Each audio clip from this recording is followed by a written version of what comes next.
evening and welcome to Tucker Carlson Tonight. The arrival of the Chinese coronavirus has killed tens of thousands of Americans and put tens of millions more out of work, really hurt the economy badly. But the crisis has also forced to the center serious conversations about issues that matter to the future of the country, issues like the dangerous rise of Chinese global dominance, the porousness of our domestic borders, this country's crumbling infrastructure, government corruption, and incompetence. We're talking about all of this. Over the past 2 months, you may have asked yourself, why weren't we talking about these things before? They're important. Well, that's a good question, and there's a simple answer to it. The answer is we didn't have time. There was no time to consider the fundamental health of America because we were busy talking about Russia. In Washington, Russia is all we talked about for 3 years. All normal business in the capital city came to a halt as we embarked on a bizarre scavenger hunt in search of Vladimir Putin's spies. Even at the time, the whole thing seemed absurd. Now we know it was worse than absurd. This wasn't, in fact, what we thought it was, history's longest episode of mass hysteria. It was instead an elaborate and intentional hoax staged by the most unscrupulous and power-mad political operatives this country has ever seen. Sound like overstatement? How do we know that? Because they have admitted it. Yesterday, the House Intelligence Committee, chaired by Congressman Adam Schiff of California, finally released 57 transcripts of testimony delivered to the committee behind closed doors, all of it during the Russia investigation. What do those transcripts reveal? We're not going to ask you to trust us on this one. It's too important. So instead, we're going to quote directly from the transcripts.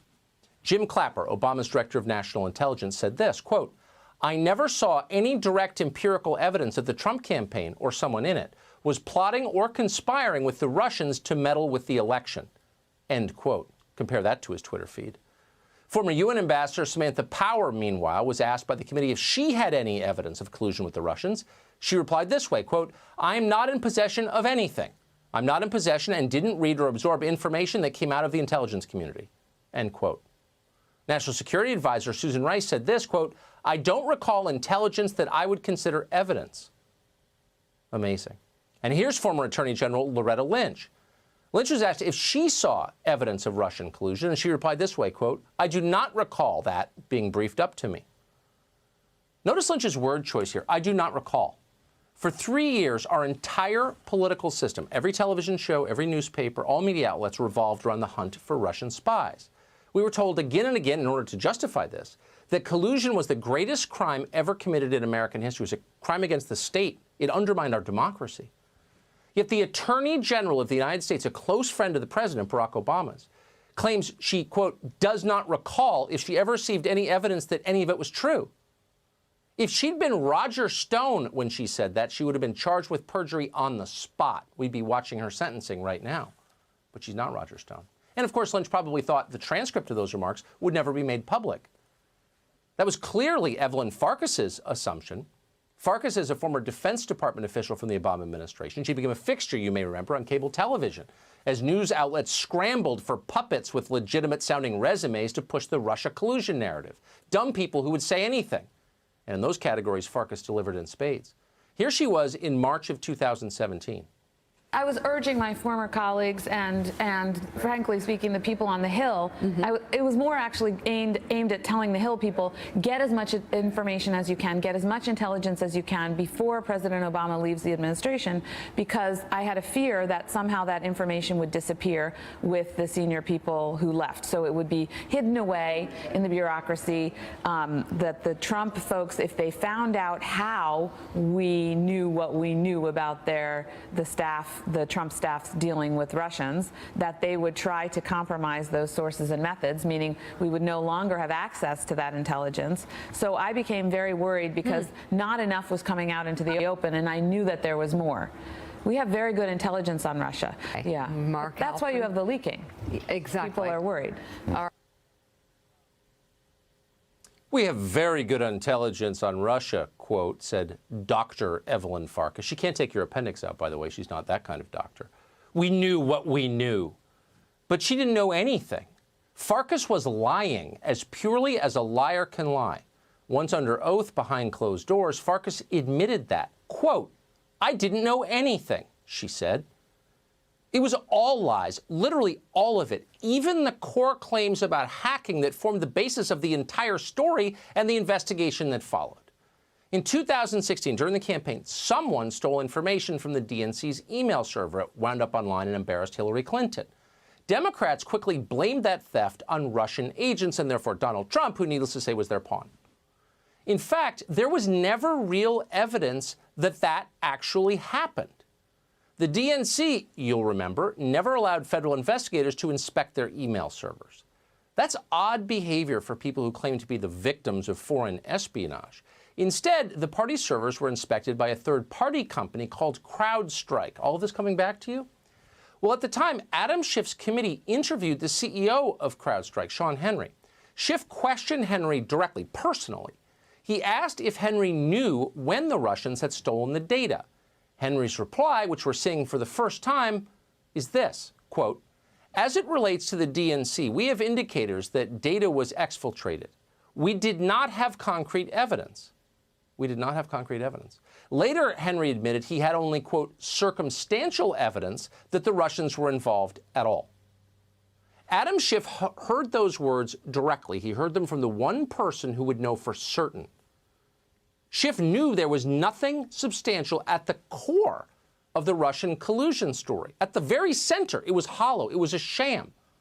Schiff never even suggested this in public. Instead, he did the opposite. He spent years on television telling you it was totally real. Shut up.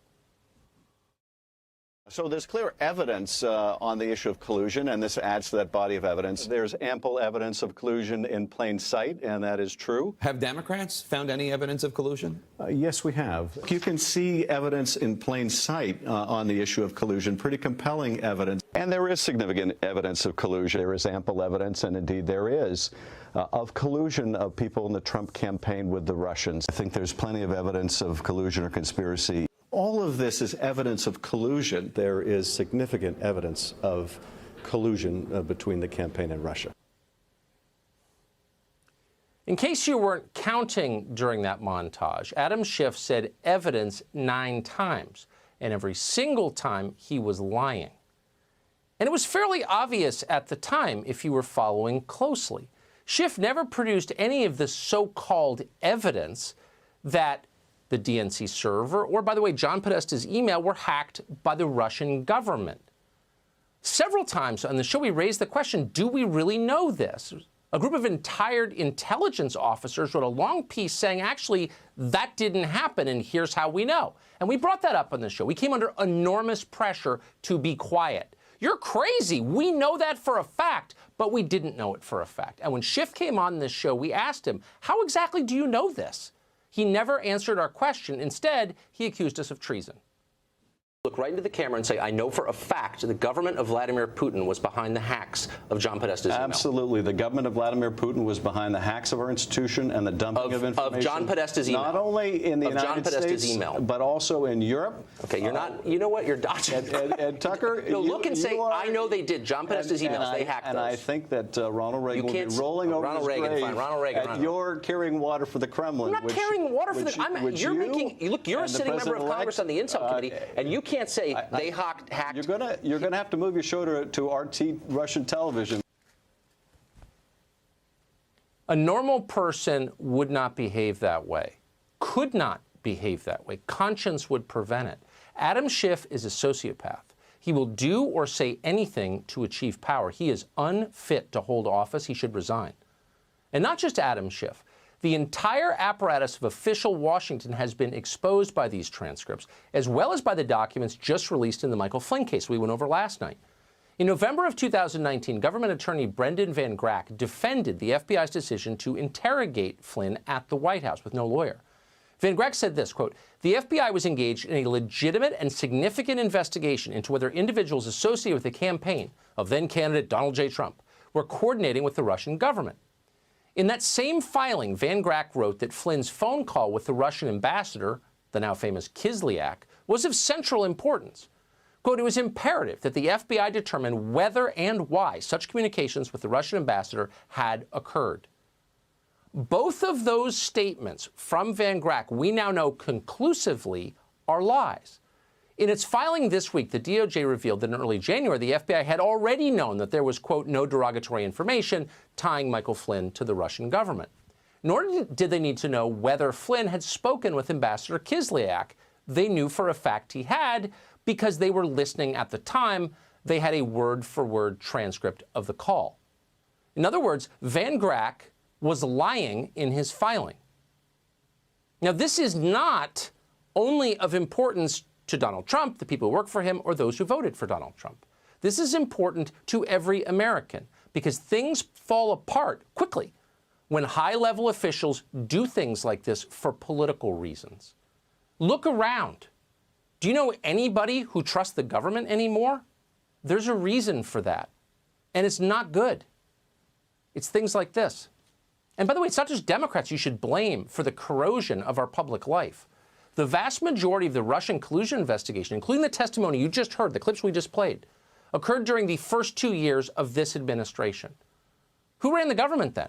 At the time, Republicans controlled both houses of Congress and every single committee by definition. They had the power to expose this hoax and to shut it down, but they did not. We can only speculate as to why they did not. Perhaps they were too cowardly to tell the truth, or maybe, deep down, a lot of them agreed with the aims of all of this.